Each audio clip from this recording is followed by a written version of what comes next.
Hello everyone! For starters, I would like to thank each and every one of you for coming to my presentation today.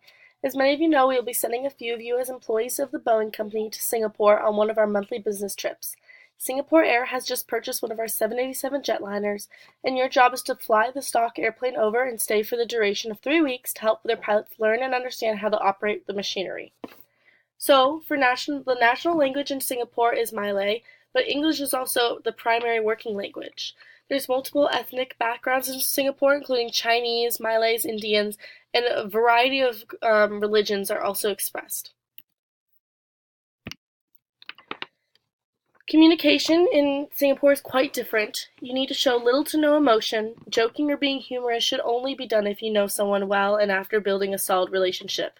To help build a good relationship, when invited to a house or a party or gathering, always bring a gift, but ensure it is small enough not to be considered a bribe. Western clothing is common, but casual dress being very popular. For men in business, always come prepared with a white shirt, standard tie, and trousers, but leave the jacket at home. For women in business, consider wearing a blouse with sleeves and a formal skirt or trouser suit. Dining and entertainment are an important part of the country's culture. Dinner and meals are known to be time to socialize and build upon relationships even within a business setting. Sharing multiple dishes at a table all at one time is very common. When at a dinner or formal occasion with the host, it is appropriate to allow them to order all of the dishes, trusting in their judgment to serve the group as a whole, and thus showing them more respect. Additionally, it is considered respectful to never share leftovers, and to always eat with utensils in your right hand, as the left hand is seen as being unclean. After every meal, expect to stay involved in discussion for at least an hour, for further building relationships. Business culture in Singapore.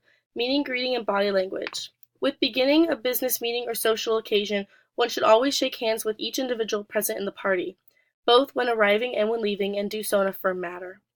Additionally, many people in Singapore will bow slightly when shaking hands, making it appropriate to give a small bow in return. As a general rule, avoid touching a person's head, or the child's head, as it is considered sacred.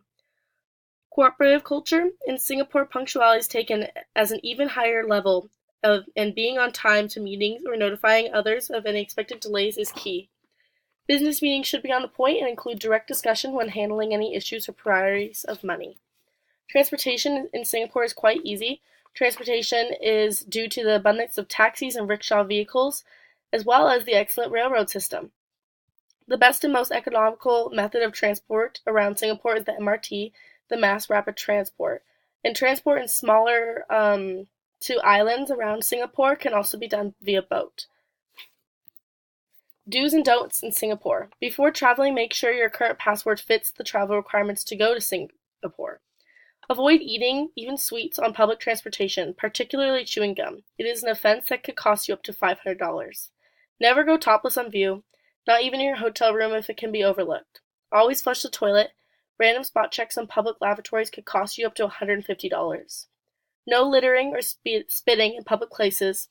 This is another finable offense. Under no circumstances carry pornographic material. Heavy fines or imprisonment can be concluded from this. Discussing religion or politics is considered offensive, as is raising your voice or losing your temper in public. If using a laptop or tablet, do not connect to any unauthorized Wi-Fi networks. This is considered a crime. Don't tip. Unlike in the US, this is not a cultural practice, and only a few restaurants even include a service charge.